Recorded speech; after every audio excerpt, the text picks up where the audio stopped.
In the last few episodes we've been covering textures and shaders, so today I'm going to be showing you how we can combine textures, colour and shaders. To start off, I'm going to drag up my timeline and I'm going to change my timeline to the shader editor.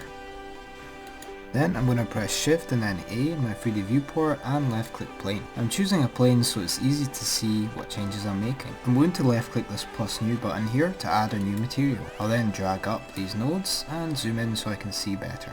Let's start off basic with how we can mix two colours together. I'm going to press shift and then A in my shader editor, and under colour I'm going to left click mix RGB. Then I'm going to drag my colour output into the base colour of my shader.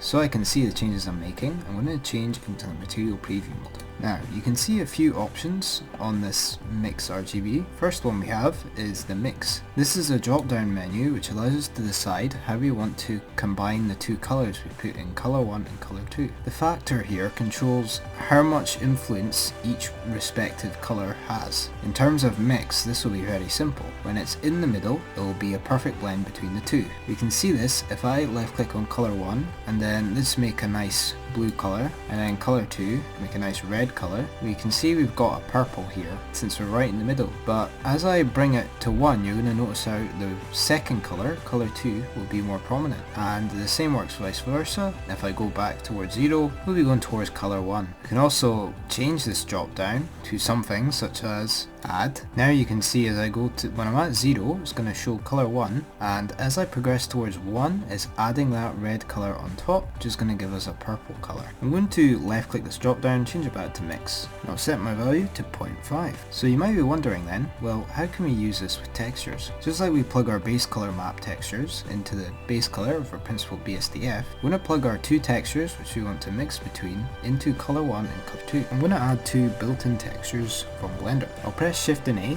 in the shader editor, then under texture I'm going to left click brick texture, and I'll press shift A again, and I'm going to left click Musgrave texture this time. These are two quite different textures, so it'll be easy to see the changes we're making. I'll plug my colour into colour 1 and height into colour 2. Right away you can see that it's starting to mix these two textures together. These textures are acting as the colour here. Again, if I was to change my factor towards 0, you'll notice colour 1, which has been represented with a brick texture, will become more prominent, and the same will work in the other way.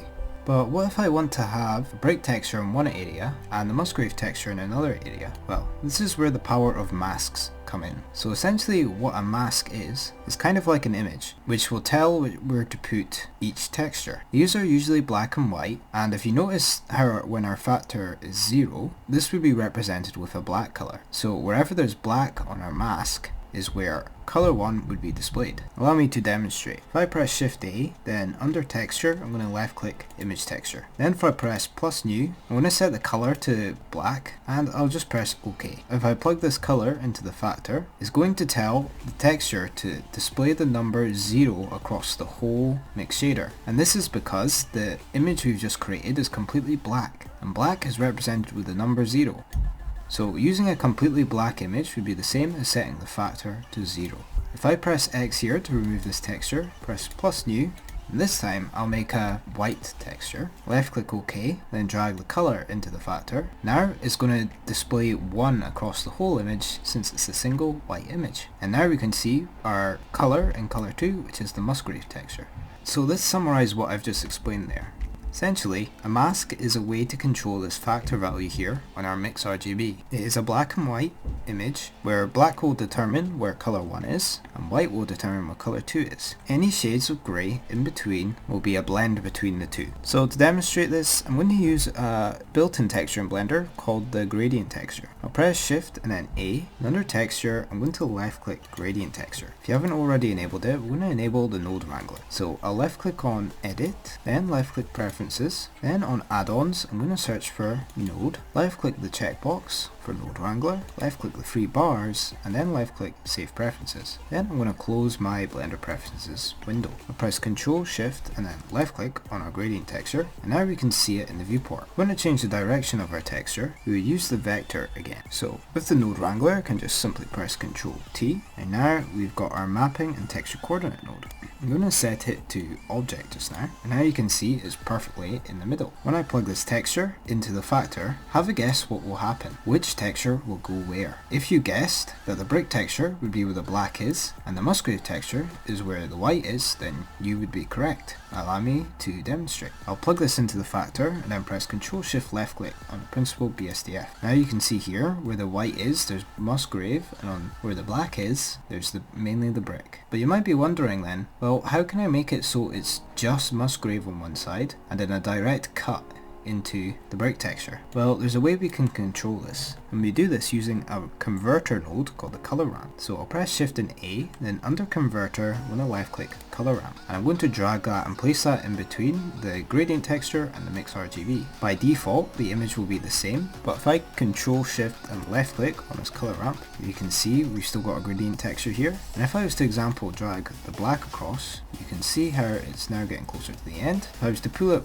all the way to the end, you'll notice it's really dominating the entire plane here. So I'll bring this back to here. If I want to bring more white across the image, I would just do the opposite, where I bring the white closer to the black, and as I bring it there, you can see we've pretty much got cut there. I'll leave it around there just now so we can see what changes that's made. I'll press Ctrl Shift left click on the principal BSDF. Now you can see we've got a much more clear separation between the Musgrave and the brick texture. But some of you might be wondering how we can get it so it's a perfect cut in the middle, because you can see the brick texture is coming over a little bit. This is because there is still a little bit of a gradient between the white and the black. If I Ctrl Shift left click on my color ramp and I zoom in, you can still see there's a grey gradient there. So how would I remove this gradient to make this a perfect black and white? I could simply change my linear on my color ramp to constant. And now when I drag this white value, you can see there's no gradient following it. I can also make my color ramp a bit bigger by left clicking it and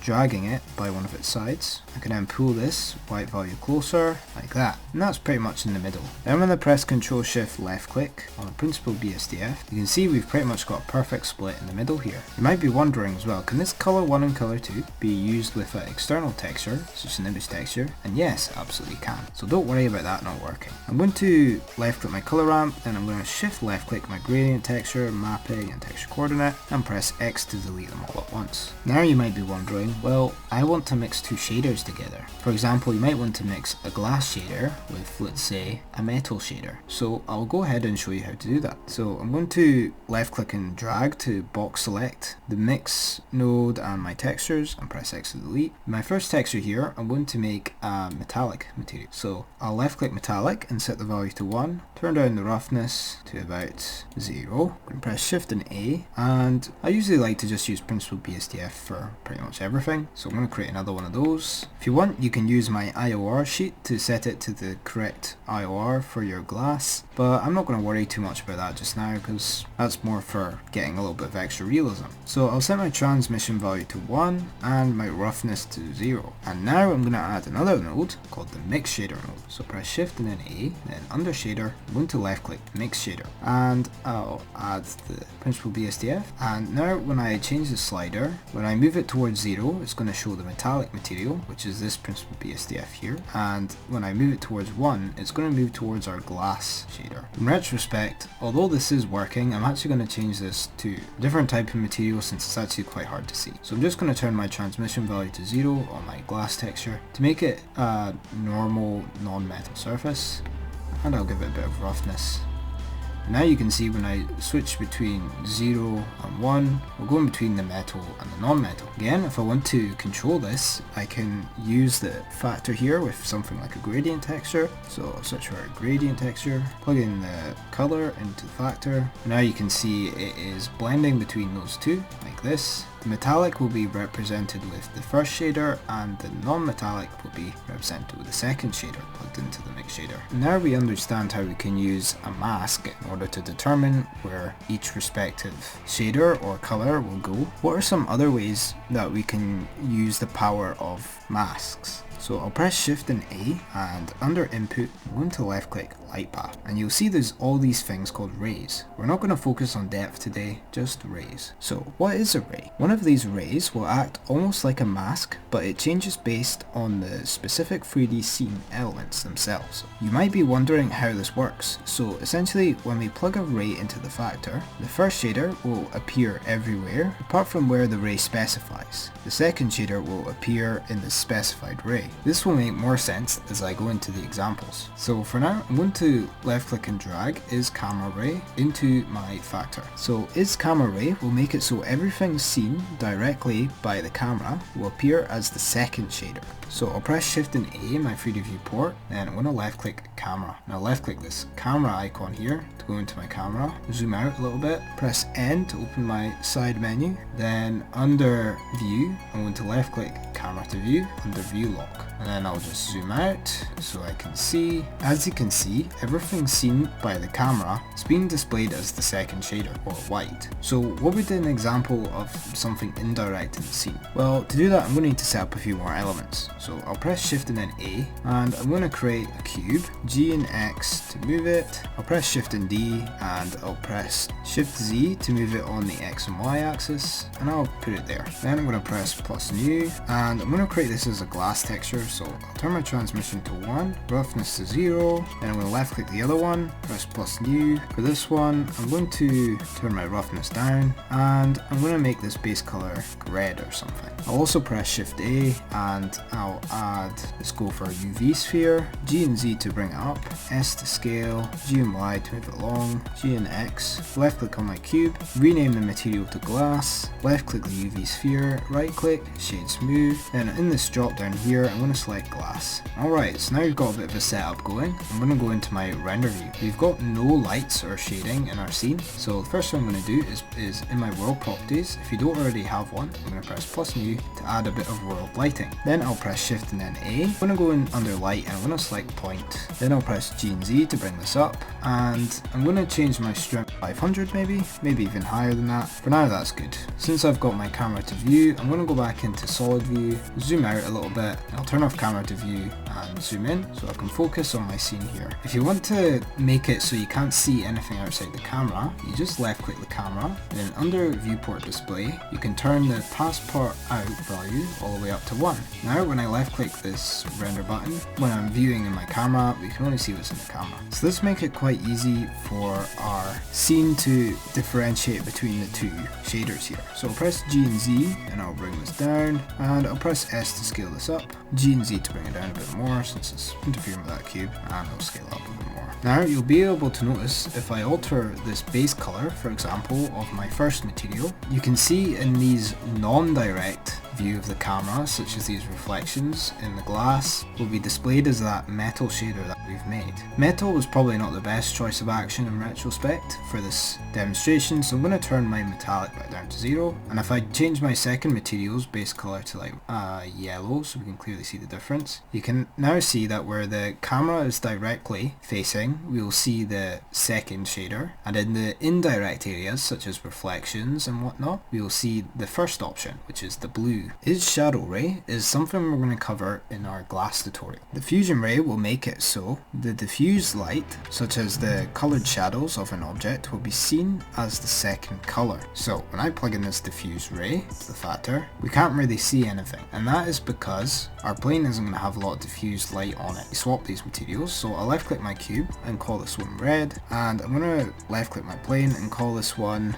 example. Then I'm going to change my red cube to example. I'm going to change my plane here by just removing this material off it. And now we can see the action of the diffuse ray a lot better. So as I explained, all the diffused light will be displayed as the second color here, and everything directly seen will be displayed as the first color. So this object would be something that's kind of like directly seen. So the direct color of this will be displayed as the first shader, and the second shader will be seen in this diffused light light, which is on the shadow here. Normally, if I was just to plug in this principled BSDF into the surface, you would see that the diffuse light will be blue in color. So this is the cool power of the Diffuse Ray.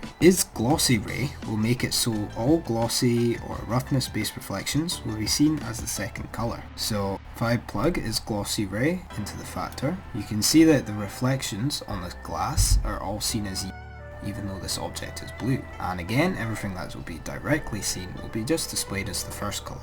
Reflection Ray is a cycles only feature, and it will make it so all glossy and roughness based reflections and other types of reflections, including diffuse light, will appear as the second shadow. So the difference between this and the Glossy Ray is on the Glossy Ray, notice how the diffuse light on the shadow here is still blue, but on the Reflection Ray, diffuse light here under the cube is displayed as the second color, as well as the reflections. But interestingly, these things in blue are actually seen through the glass, if that makes sense. So that's why they are displayed as blue, since Reflection Ray will not have transmission like in the Glossy Ray. Now, Singular Ray. I couldn't figure out exactly what this does. You can see I can't notice much difference between the Singular Ray and the Glossy Ray. If anyone knows the exact difference between these two, I would really appreciate it if you let me know in the comments below. It's also worth noting that the Singular Ray is a cycles only feature.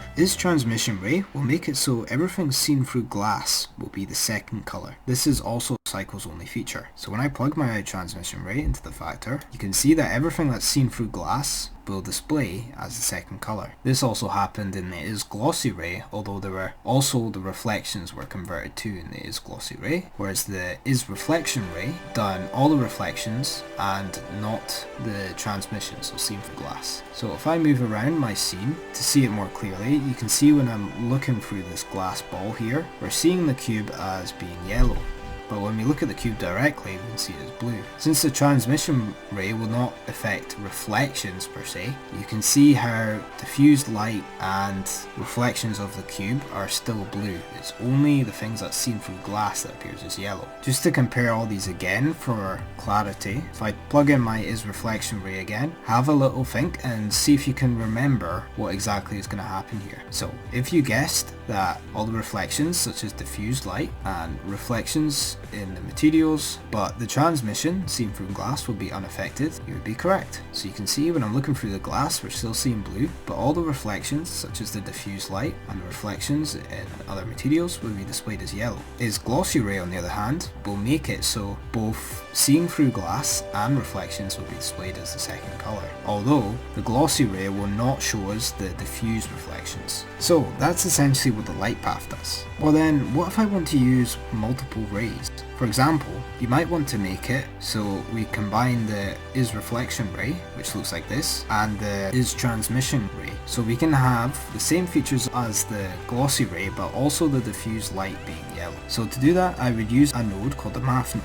So I'll press Shift A, then I'm going to just search for math. If you ever see in any videos some sort of mathematical option such as add or subtract, just keep in mind this is the math node and not a separate node called add, since if you try to search that you won't be able to find it. So I'm going to combine the Transmission Ray with the Reflection Ray, and I'll plug that into the factor. Now you can see we've got the effects of both the Transmission Ray, which is seen through the glass, and the Reflection Ray, which is adding the diffused light and the reflections. So hopefully that makes sense. You might be wondering, well, could I do this with a Mix RGB as well? And yes, you can. Search for Mix RGB. Difference between using the Mix RGB and the Math node is the Math node will only work with the grey sockets. So this doesn't really affect us here because we're using grey sockets anyway. So think of it this way, color is compatible with grey sockets and color sockets, whereas grey sockets are only compatible with grey sockets between the two. So I've plugged it in, and first it's created a bit of a weird result, and that's because we need to change it from mix to add. Then we simply turn the value to 1, and now you can see we've got the effect of both transmissions. If we want to mix between the two, we can turn it to mix, and whenever we have it set to 1, we're going to have the Transmission Ray activated. Whenever it's set to 0, we'll have the Reflection Ray set. I recommend experimenting with it yourself. Finally, we want to cover another shader. This shader is called the Add shader. So I'll search Add, add shader. Essentially what this does is acts a little bit like the math add and the mix RGB function, but as you noticed in the mix shader we don't have a drop down to change it to add. So the Blender developers just made this add shader instead, which you can plug in, and essentially what that's doing is combining these two shaders. So notice if I change these colors to blue and red, we're now going to get this purple shader. Keep in mind sometimes when we're combining colors here, this doesn't work in the same way as colors in real life works, because we're using an RGB system. So for example, if I set one color to yellow and another color to blue to try and make green, this won't really work because we're working in an RGB system, not a real life color system. So hopefully that clears things up if you're confused at all about that. Great job everyone for making it to the end of this tutorial. We're now going to have a quick quiz to cover what we've learned today. Number 1. What does Is Glossy Ray do in the light path node? Number 2. What is a mask? Number 3. What type of shader can the Is Shadow Ray be useful for? I'll be answering the questions in 15 seconds from now.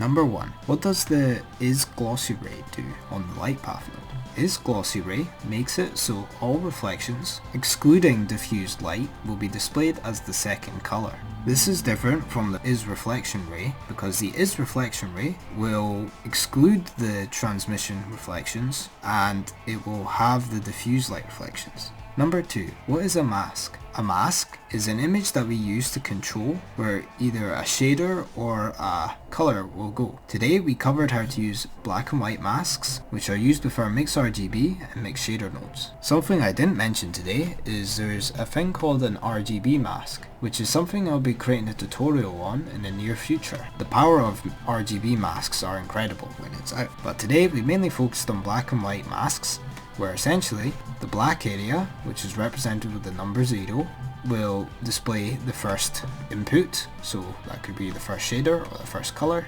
and everything that is white, represented with number 1, will display the second input, which could be the second shader or the second color. Everything that's grey, a shade of grey, will display a blend between the two.